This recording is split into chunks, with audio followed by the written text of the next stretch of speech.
जोहार साथियों, आप सभी को झारखंड नोटबुक चैनल में हार्दिक स्वागत है।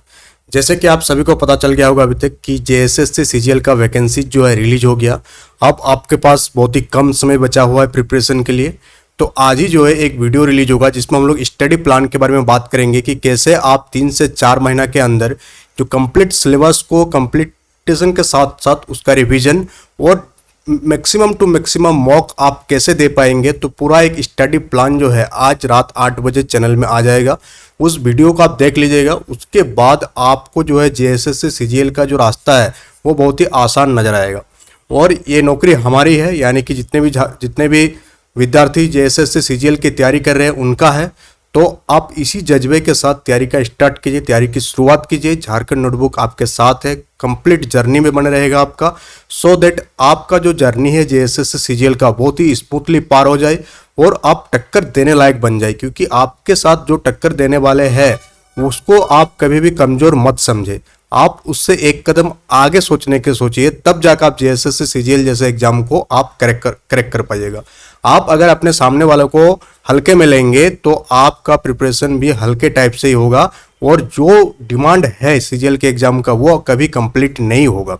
इसके लिए आपको बराबर का टक्कर देने से नहीं होगा, उससे एक कदम आगे जाना होगा। तो कंप्लीट स्टडी प्लान आज रात 8 बजे अपलोड हो जाएगा चैनल में, उसको आप देख लीजिएगा। फिर आप रेगुलर बने रहिएगा चैनल में, तो आपका प्रिपरेशन बहुत ही स्मूथली हो जाएगा।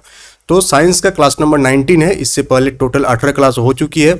उन सारे क्लासेस को आप देखेंगे तो आपको और बेहतर समझ में आएगा साइंस को। और साइंस में अगर आपको डर है तो डर भी आपका खत्म हो जाएगा। तो चलिए आज का सेशन की शुरुआत करते हैं एक बहुत ही यूपीएससी के क्वेश्चन के साथ। और ये जो है कल का क्वेश्चन का होमवर्क था, कल के सेशन का। तो हम लोग इसमें क्या पूछा गया था आपसे कि यदि किसी घन के आयतन और पृष्ठ क्षेत्रफल को निरूपित करने वाली संख्याएं समान हो तो उस घन के किनारे की लंबाई माप की इकाई में क्या होगी। तो हम सभी को पता है जो घन होती है, जो क्यूब, घन को इंग्लिश में हम लोग क्यूब कहते हैं, उसका जो आयतन का फॉर्मूला होता है, क्यूब का जो वॉल्यूम होती है वो क्या होती है आपका, वो होती है भुजा के ऊपर क्यू, यानी भुजा क्यू, यानी ए क्यू हम लोग लिख दिए कि क्यूब का वॉल्यूम कितना है, भुजा क्यू। और फिर उसका पूछा पृष्ठ क्षेत्रफल, सरफेस एरिया, क्या पूछा उसका, सरफेस एरिया। तो एक जो घन होती है, घन का आकार कैसे होती है, उसकी सारी भुजाएं बराबर होती है, घन की सारी भुजाएं बराबर होती है। आप यहाँ बोला गया है कि उस घन का आयतन और पृष्ठ क्षेत्रफल की जो निरूपित करने वाले संख्या है वो समान है, यानी कि दोनों का आयतन, दो घन है, कोई घन है उसका आयतन और पृष्ठ क्षेत्रफल क्या है, समान है। तो सरफेस एरिया का फॉर्मूला क्या होता है, घन का सरफेस एरिया का होता है 6 इंटू भुजा स्क्वायर। तो यहाँ हम लोग भुजा को मान लिए है ए, तो 6 इंटू ए स्क्वायर हो जाएगा। अब अकॉर्डिंग टू क्वेश्चन दोनों बराबर है, यानी कि आप यहाँ फिर लिखेंगे a q equal to 6a square, क्या लिखेंगे 6a स्क्वायर। तो यहाँ स्क्वायर है, यहाँ पर क्यूब आपका एक एक ए कट जाएगा। तो ए बराबर यानी भुजा बराबर क्या बच जाएगा, कौन सा वैल्यू बच जाएगा, 6, यानी भुजा बराबर क्या हो जाएगा 6, भुजा की लंबाई की माप क्या हो जाएगा 6 हो जाएगा। तो ऑप्शन नंबर डी इसका आपका एकदम सही उत्तर हो जाएगा। अब हम लोग नेक्स्ट की ओर बढ़ेंगे और नेक्स्ट क्वेश्चन आपसे पूछा गया है कि ऊर्जा संरक्षण का आशय है, ऊर्जा संरक्षण यानी कि एनर्जी कंजर्वेशन। साथ ही आप कमेंट बॉक्स में कमेंट करके बताएंगे जो एनर्जी जो है ये किस प्रकार का क्वांटिटी है, सदिश राशि है कि अदिश राशि है। पिछले सेशन में हम बात किए थे कि ऊर्जा कौन सी राशि है, तो कमेंट बॉक्स में कमेंट करके आप बताएंगे कि ऊर्जा सदिश राशि है या अदिश राशि है। ये भी पूछा जाता है कि निम्नलिखित ऊर्जा कौन सी राशि है, तो ऊर्जा सदिश या अदिश ये आपको बताना है कमेंट बॉक्स में कमेंट करके। क्वेश्चन का ऑप्शन आप देख लेंगे यहाँ पर। ऊर्जा संरक्षण का मतलब क्या होती है कि ऊर्जा का ना तो उत्पन्न किया जा सकता है और ना ही नष्ट किया जा सकता है, उसको हम लोग क्या कर सकते हैं, एक फॉर्म से दूसरे फॉर्म में उसको सिर्फ और सिर्फ बदल सकते हैं। तो इस चीज को आप इस आंसर में खोजेंगे। ऑप्शन में पहला है कि ऊर्जा का सृजन और विनाश हो सकता है, ऑप्शन बी है कि ऊर्जा का सृजन हो सकता है, ऑप्शन सी है कि ऊर्जा का सृजन नहीं हो सकता परंतु विनाश हो सकता है, और ऑप्शन डी है ऊर्जा को ना तो सृजन हो सकता और ना ही विनाश हो सकती है। तो ऑप्शन नंबर डी एकदम सही उत्तर है कि ऊर्जा जो है, एनर्जी जो है, उसका ना तो हम लोग सृजन कर सकते हैं और ना ही उसका हम लोग क्या कर सकते हैं, विनाश कर सकते हैं। उसको सिर्फ और सिर्फ एक फॉर्म से दूसरे फॉर्म में हम लोग चेंज कर सकते हैं।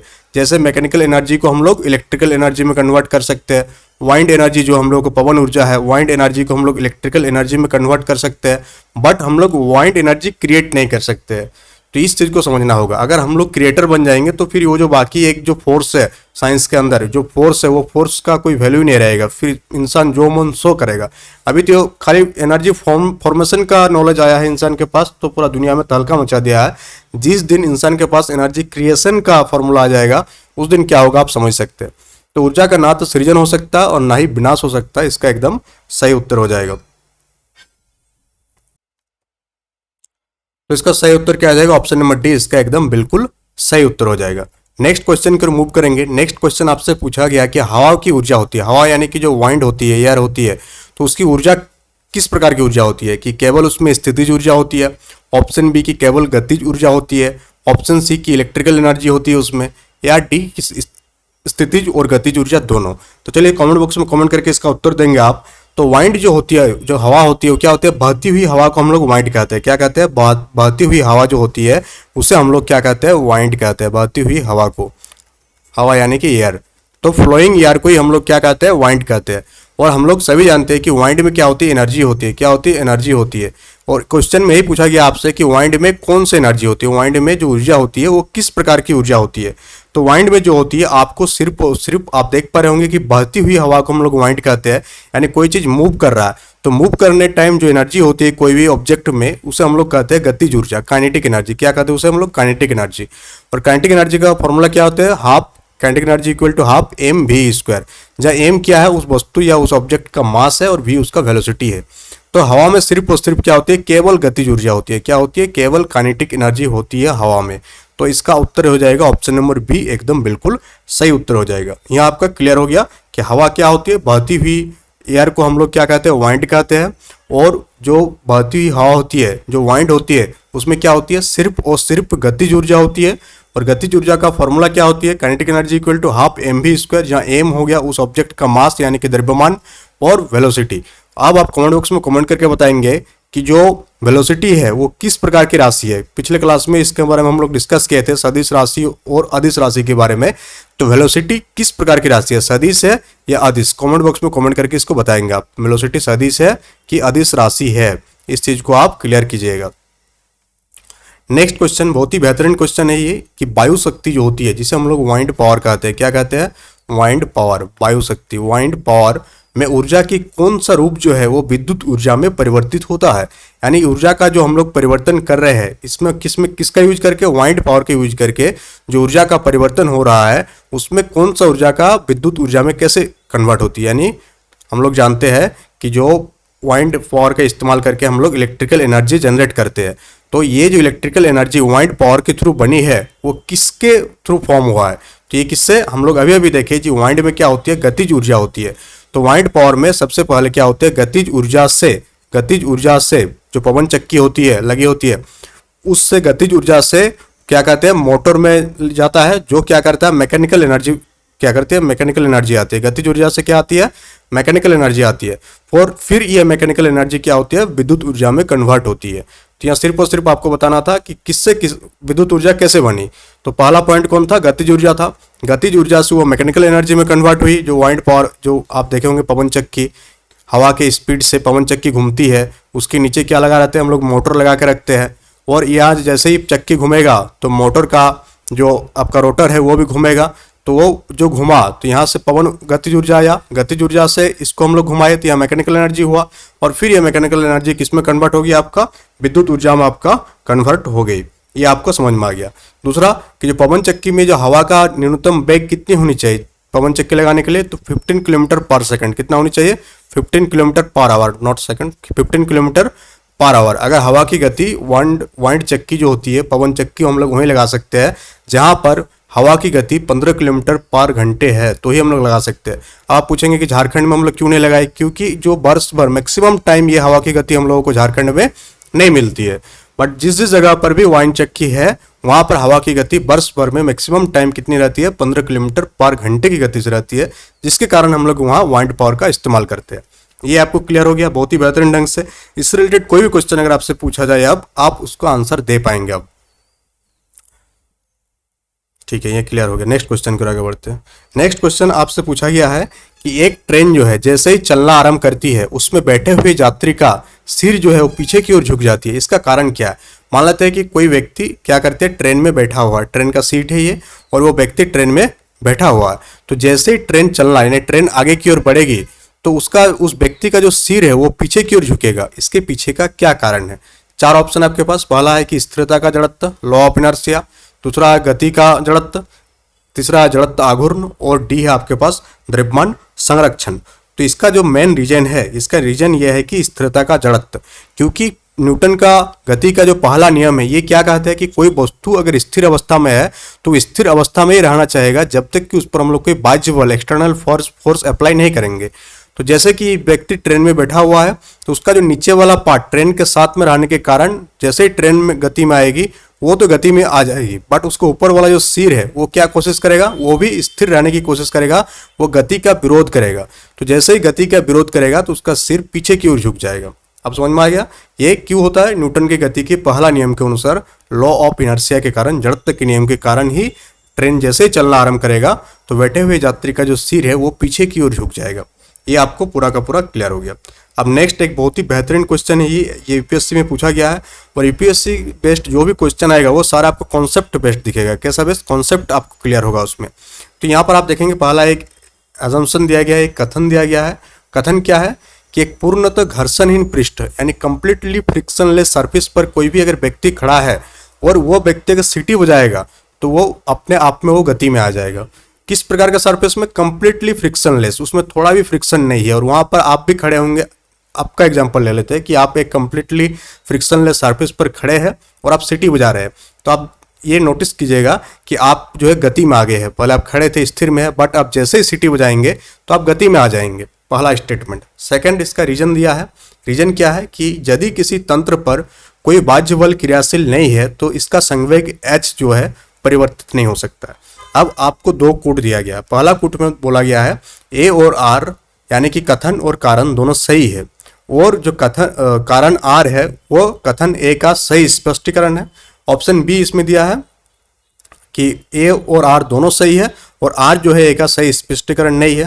तो पहले हम लोग देख लेते हैं कि कौन सा कथन सही है और कौन सा कथन गलत है।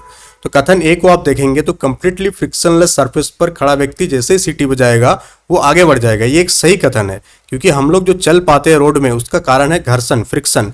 अगर फ्रिक्शन ना होता तो हम लोग चल ही नहीं पाएंगे।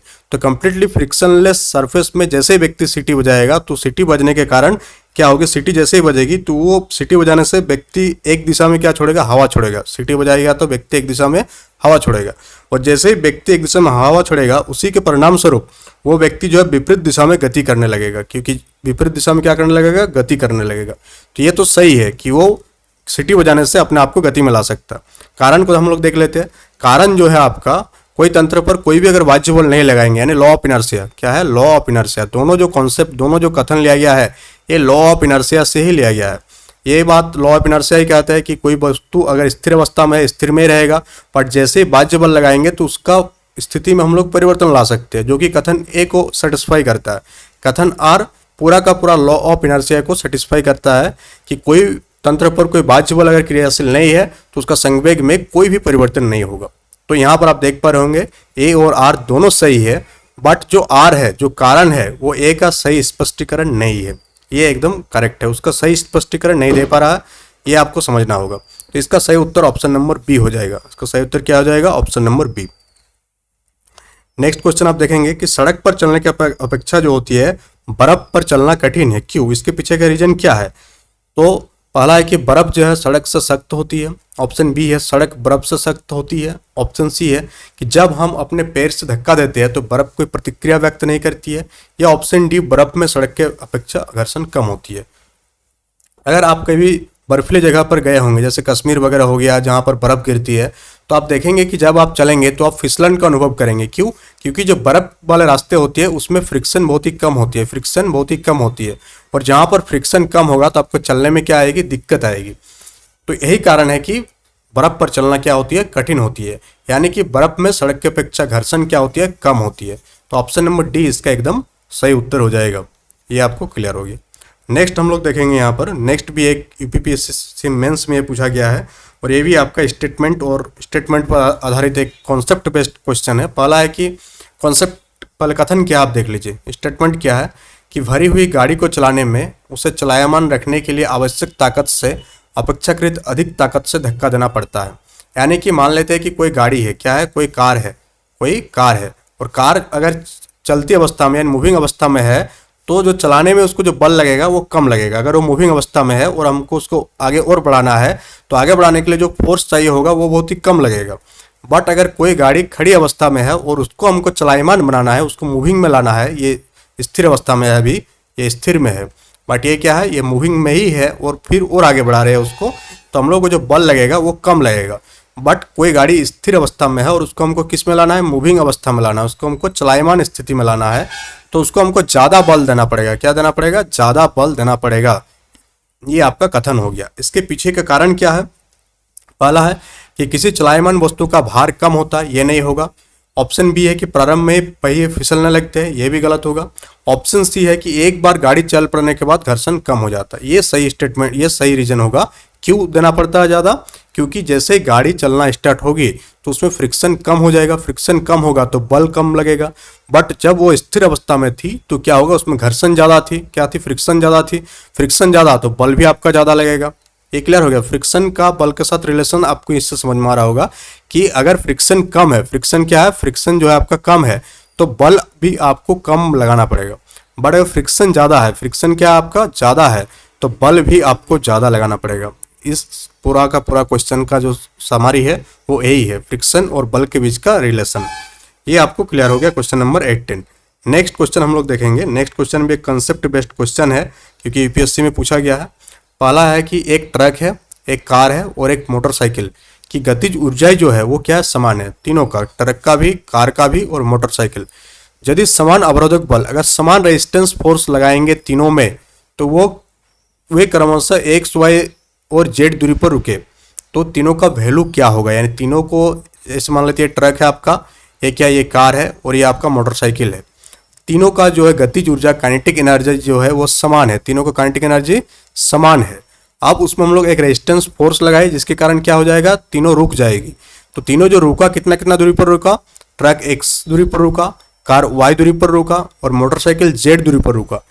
तो यहाँ पूछा जा रहा है, तीन चार ऑप्शन आप देख पा रहे होंगे, क्या तीनों बराबर है या एक्स ज़्यादा है, वाई ज़्यादा है, वाई जेड से ज़्यादा है, कि एक्स वाई से कम है, वाई जेड से कम है। तो आपको पता होनी चाहिए कि जो है काइनेटिक एनर्जी में ये तीनों क्या होगा, समान होगी, तीनों समान दूरी पर रुकेगी। अगर तीनों का गतिज ऊर्जा समान है, तीनों का गतिज ऊर्जा समान है और हम लोग रेजिस्टेंस फोर्स लगा रहे हैं, रेजिस्टेंस बल लगा रहे हैं उसको रोकने के लिए, तो तीनों जो है समान दूरी पर ही रुकेगी। यानी X equal to Y equal to Z होगा। इसका मतलब ये होगा समान दूरी पर रुकेगी और एक्स वाई जेड आपस में बराबर होगी। ये आपको क्लियर हो गया। नेक्स्ट क्वेश्चन को मूव करेंगे हम लोग। नेक्स्ट क्वेश्चन है कि दो समान द्रव्यमान की वस्तुओं की जो गतिज ऊर्जा का जो अनुपात है वो कितना है, 4:9 है। तो उनके वेगों के अनुपात क्या होगा।